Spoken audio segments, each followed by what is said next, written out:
రాబోయే ఎన్నికలను ప్రతిష్టాత్మకంగా తీసుకున్న వైఎస్ఆర్ కాంగ్రెస్ పార్టీ ఇందుకు తగిన కార్యాచరణను ముందుకు తీసుకుపోతోంది. ప్రతి చేరిక వెనుక కీలక ఎత్తుగడలు పక్కగా ఉండేలా కృషి చేస్తోంది.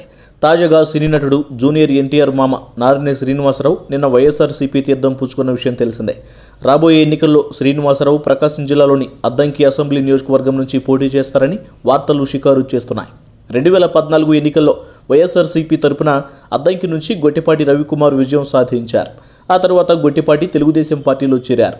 ఈ క్రమంలో రవికుమార్ను ఢీకొట్టడానికి ఆర్థికంగా ఉన్న నాయకుడిని రంగంలోకి దించాలని జగన్ భావిస్తున్నట్లు తెలుస్తోంది. పార్టీలో చేరిన సందర్భంగా నారినేని శ్రీనివాసరావు మాట్లాడుతూ పార్టీ కోసం పనిచేయడానికే వైసీపీలో చేరానని చెప్పారు.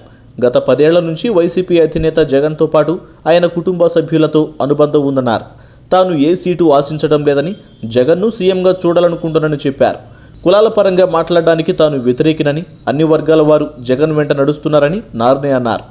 అలాగే వైసీపీలో తన చేరికకు అల్లుడు జూనియర్ ఎన్టీఆర్కు సంబంధం లేదని స్పష్టం చేశారు.